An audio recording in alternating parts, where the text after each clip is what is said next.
this opportunity, how tough is it to lose him? Comrie we're talking about, right? Not Johnson. Yeah, it's anytime a guy gets hurt, it's a bummer. And he does. He prepares himself hard, well. He works hard, and unfortunate part of the game. Don, for as much as you guys did well last night, I mean, consistency I know is something you spoke about after the game. What led to the decision, to maybe go with a different look with the lines today, just to switch things up after? Well, Benson was an addition, correct. And the other switch would be Cousins to center. So that, and then moving Tuck with him gives us a little more punch potentially on 3 lines, and that 3-line a little bit more scoring potential, I guess, with that setup. So that would go into it, and just a bit of an opportunity, obviously, with Benson coming back in, JJ playing a little bit better. I think JJ has earned an opportunity with Thompson or Middlestead, and obviously we had we have Cousins that can shift to center, and it just made sense for so many reasons. With JJ, is it just a matter of he's shown flashes throughout the start of the season of really playing well, getting to the net. It's just consistency, maybe trying to play less one-on-one. It's just a progression. It really is, and consistency being part of that. He's a guy that's, he's a very young player, and not a lot of experience yet, and his work is toward consistency, doing things consistently, simple drive in the net, shooting, track and rebounds, just doing it over and over and over, and it's a process for young guys, but we do know he's talented, and he's working within that process to be better every day. Is that easy for Zach to go back? He spent a lot of time with Tage in the preseason. Is that easy for him to go back, I guess? It's easy for Zach to go anywhere because he's a very intelligent player, hockey sense. He's fresh, and that helps. So he can shift anywhere. He really can, because of he's got very high IQ, hockey IQ, and very developed situational awareness, way beyond his age or experience level. Recently, when you're making a decision on Benson, if he's going to play in that particular game or not, does the opponent go into your decision sometimes too? It does, with anybody if they're on the roster edge. So it does, to varying degrees. That's probably the simplest way to say it, Paul. You're always, gauging that. But that said, I don't really worry about him at this point. The biggest concern I have for him is, and I had it last year, and will always have it with younger guys, and the continual grind without an opportunity to just step back and breathe. Because that wear and tear on a younger player that's never gone through it can put him in spots you don't want him in, more injury prone, confidence taking a hit, those sorts of things. So, with Zach, those would be the concerns, much more than an opponent. I think he can handle any opponent when he's fresh. Hugo was in kind of the spot last season. Guys get hurt and whatnot, having the opportunity to jump in there and look for him. Now, along with having that experience in this situation. Well, you obviously look and hope that that last year was experience that was useful in preparation and being even better this year. So, that's the hope, right? As far as Devin goes, Devin Cooley, what do you know about him? He's a guy that he's made some steps in the last couple of years and made himself into a notable prospect. What do you just know about his journey, I guess? Yeah, I don't know a lot about it, nor do you get to know a lot about all these guys' journeys. You're evaluating them and where they are, and I thought he had a real good camp.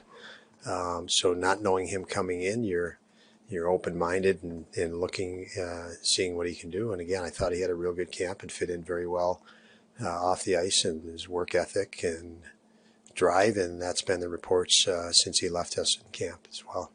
Speaking of good camps, Jacob Bryson seemed to have a very good camp. And where did you see the improvement in his game during training?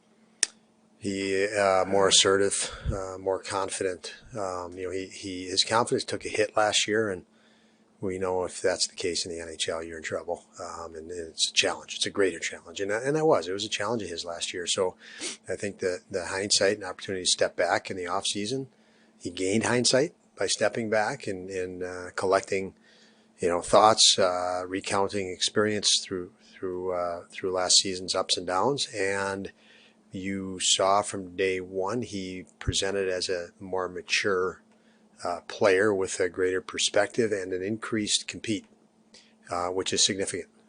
We've seen him compete better in even in practice, going harder at guys in practice. And obviously the intent is that translates to better in the game.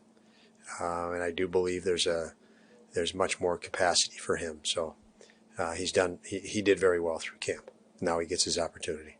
Coach, with the stage that your team is at in terms of building to be a winner, how big is it to have a guy like Eric Johnson be part of this locker room? Very big to have Eric because he is, as a former number one pick, as a guy that's gone through lots of ups and downs and lots more downs than ups when you have a career as long as his.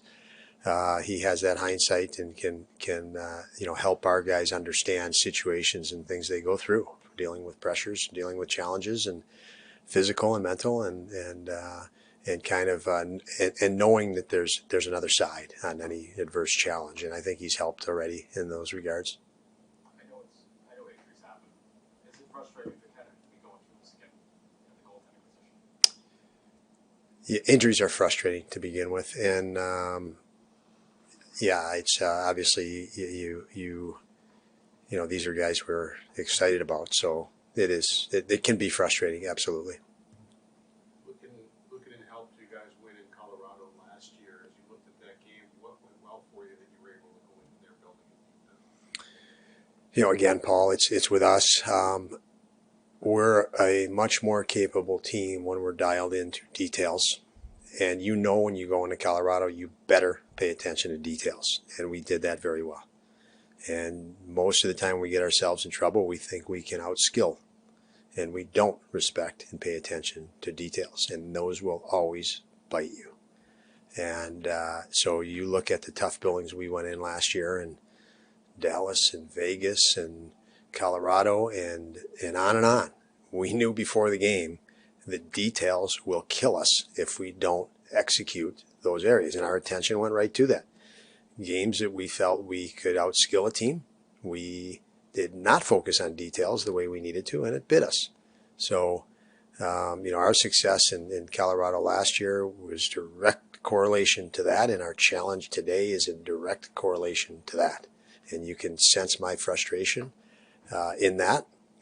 Because that is an initiative that we will keep pounding at. Not any different than any other team in the league. When you feel you're good, this is what happens, and this is the next level, is to understand that you have to have respect for the game itself. And when you look at a team like Colorado, with their skill, they can hold you accountable pretty quick, and you tend to buckle down pretty quick in the details. With Connor suspended for 2 games, it's safe to say that you're going to maybe need to push Eric for more ice time, and even Jacob, whoever else is on that third pair, just to take some of the pressure off, the other 4 guys. We'll see how it goes. The other 4 guys haven't had an exorbitant amount of minutes. Dawes and Sammy Dawes absolutely was higher last year and toward the end of last year specifically. So we know he can handle more, and Owen can as well. So we'll gauge it. We'll gauge it in game. It's tougher. I think Eric is very effective within certain minutes. As players are. So I don't want to pull guys out of their comfort zone. I'm just saying that I know for sure Darlene's comfort zone is more minutes, and Owens as well. So they can handle that. When it happened again against New Jersey, you had better chances. You were out chancing them in the second period, playing, I thought, pretty well. I don't know what you thought. And then the third period was different. You haven't won third period yet this year. Is there anything you can point to as why? Well, last night's third period was bizarre, was it not? I mean, you come out and you have what transpired with a puck that went on a play, and you think you're on a power play, and you know, all indicators you are, as the referee, you know, called it that way. And 30 seconds later, you're killing a penalty that you never would have had because you would have been on the power play, and it's in your net, and now you're down a goal. So just a wild, you know, third period. And you know, the Ottawa, obviously, you know, that was a really good third period until the last few minutes. And then there were penalties and craziness that ensued at that point. But the period to that point was very good, regardless of how many goals were scored against us in the last 3 minutes of the game. You know, the 17 minutes prior to that were good. So, you know, what I'm getting at is, you know, a lot of times when you're up in games, you just look around the league and the other team's going to come a surge, and you're probably going to end up killing a penalty or two. And, you know, you don't have full control over momentum and momentum swings. And last night there was a momentum swing. We didn't have any control over that. We just had to deal with it. And so, you know, every game is a little bit organic. You know, do we want to be more consistent everywhere? Yeah. You're mentioning third periods. Of course we want to be better. So that my answer to that is absolutely we want to be better. No matter, even if we were great at it, we want to be better. And our focus is just that, better. So we take situations and say, okay, here's a situation we've identified we can be better at. What are our challenges or issues, and becoming better at it, and we move forward. So, but I don't want to confuse with every third period. It's organic, man. It's you don't know what calls are going to happen and what crazy stuff's going to happen, and lots of times if you're in the lead, you know how things are out of your control. So, anyways.